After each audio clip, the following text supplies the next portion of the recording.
Karibuni sana makumbusho ya Majimaji. Now that translates as welcome to the Museum of Water. But it's not the water that you're thinking about. Stay tuned to learn more about this important historical site here in Tanzania.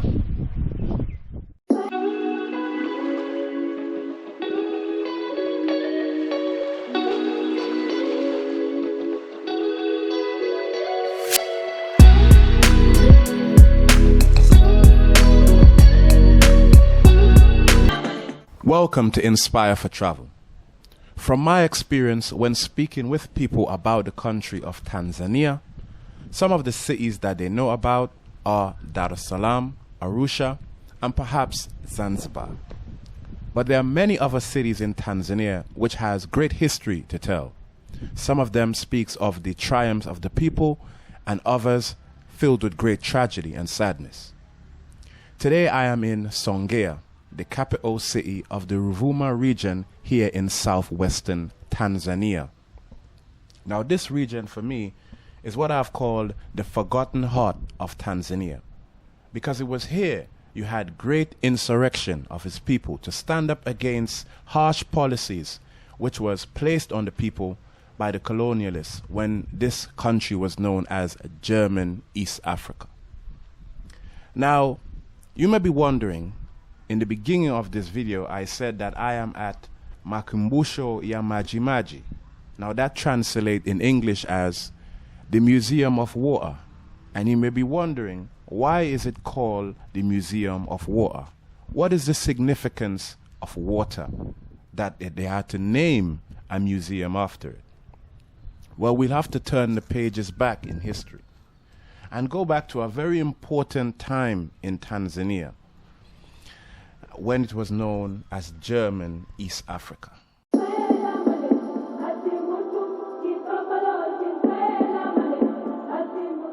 Okay, so I've mentioned that we are now in Songea, the capital city of the Ruvuma region in southwestern Tanzania. But let's look at the name Songea. The name Songea is in fact was the name of a great Ngoni warrior, okay, that of course lived in that area there, and he was hanged allegedly in 1906, and he was hanged as to help repress the Maji insurrection. Okay, so you're looking at what you're looking at right now inside the museum of the Maji Museum here. You're looking at various leaders, Ngoni leaders, tribal leaders, who played a significant part in fighting against the colonialists during the Maji war or insurrection here in Tanzania.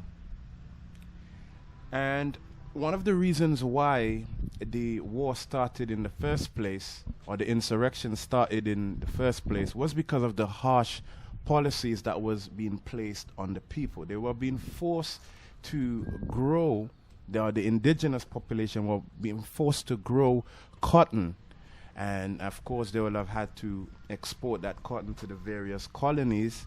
The Germans will have exported it to their various colonies, and people were being heavily taxed, and they were changing the dynamics of the role in the society. So men were forced to work longer hours. Sometimes they were away from their families. Women started to do jobs that men would usually do. So things were really going upside down in the society, and people were really frustrated with that. They were being exploited. So that was one of the triggers that started the Maji insurrection.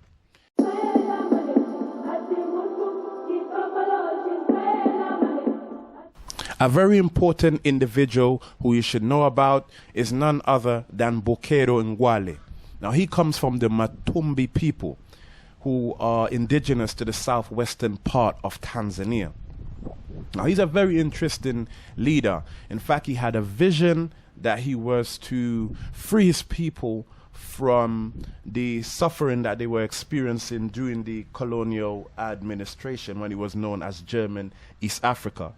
And he believed in African spirituality, African science, and after his vision, he had changed his name to Hongo.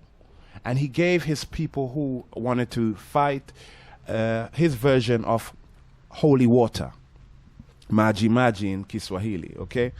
And that water, he believed that the people will be immune to bullets.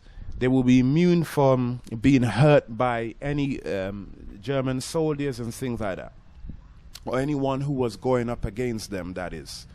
And I'm not going to debate whether or not it worked, because what I could say is that they won against the Germans, and of course the Askaris who helped the Germans. That's another thing that you have to remember. Not everyone in Tanzania supported the Maji Maji War. They had other people, other tribal groups who helped the Germans fight against some people in southwestern Tanzania. So it wasn't the whole country. But anyways, they believed that the water would help and protect them for their struggles. And for the most part, they won on many occasions. And in fact, the only reason what really repressed their insurrection was one of the German generals, their leaders, introduced a scorch the earth policy. Now, for those who don't know, that is basically when you literally cut out all sources of food for a certain for groups of people. So they burned a lot of the farms. They blocked off any form of their water supply. They really tried to cause famine in the region, and that's what they did. They brought about famine in the region, and that caused a lot of people to lose their lives at that particular time. Famine. Now that Maji Maji War, usually they give the date from 1905 to 1907, but there are other sources that says this war actually was longer than that, and so that's something you may have to go and do further research in. So with the Scorch the Earth policy, that caused a lot of people and a lot of the leaders and a lot of the soldiers to have lost their lives. And even today, now in southwestern Tanzania, you can still see, as I walk around, you still see that the region hasn't fully recovered from that famine that had happened. So many people had lost their lives. It has gone hundreds of thousands of people actually that has been said to have lost their lives. So anyways, this museum here that we've been walking around, and you're seeing this whole area here in the Ruvuma region, is the heart of where a lot of the fighting had taken place, and it's one of the forgotten corners here in Tanzania. So we're just walking around and exploring, and for those who want to learn more, look into the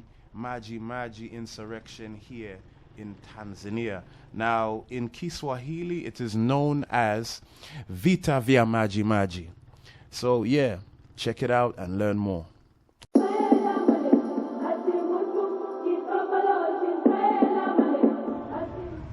Right now I'm walking on a high street in the city of Songea. Now, despite the tragedy and the sadness that had occurred in the past, the people are still resilient and continue to strive for excellence. And that is something I really admire about the city. The city may not be known for its glamours and glitz, but infrastructure development is certainly on the way. And of course, one of the things for me when visiting the city was the hospitality of the people. Very welcoming when I came there, and everyone I had asked for any directions for a place, people were willing to stop, give me directions, and ensure that I get to my location of where I want to go safely. So I really enjoyed visiting Songea in the Ruvuma region here in southwestern Tanzania. So whenever you are in Tanzania, I know for the most part these days a lot of people have neglected the southern part of Tanzania, but don't remember that this area here was once upon a time the heart of Tanzania. A lot of things had happened here. It went up against certain people who was trying to exploit the nation. A lot of strong and great, courageous people come from this region and this part here in Tanzania. Another interesting history about this part, you get a lot of people who had migrated to this region not too long ago, or like say 100 years ago, who originally came from the southern part of Africa. You had people from South Africa, Mozambique, different places. A lot of them migrated to this part in Tanzania. So you get a very interesting mix of the people here in this region here in Tanzania. So I had mentioned the Ngoni leaders and stuff like that who fought for the nation and stuff like that. Now, when you say Ngoni, these are people who are generally from the southern parts of Africa. You have Ngoni in South Africa. You have Ngoni people in Zambia. You have Ngoni people in Mozambique, and you find them as well here in Tanzania. Very interesting group of people. Now, Christianity as well as Islam plays an integral part in the religious beliefs of the people in this region. So, for example, you have the Qadira Sufi branch of Islam, which is very popular in Tanzania, and there are some group of people as well who fought against certain colonial people here in Africa, not just in Tanzania but different parts of Africa as well. So very interesting mix of the people here, and I think the region has really rich history that we could still learn more about. So whenever you visit Tanzania, consider visiting Songea. So right now we're going to take a casual evening walk here and enjoy the city. Thanks for watching Inspire for Travel. Enjoy Songea.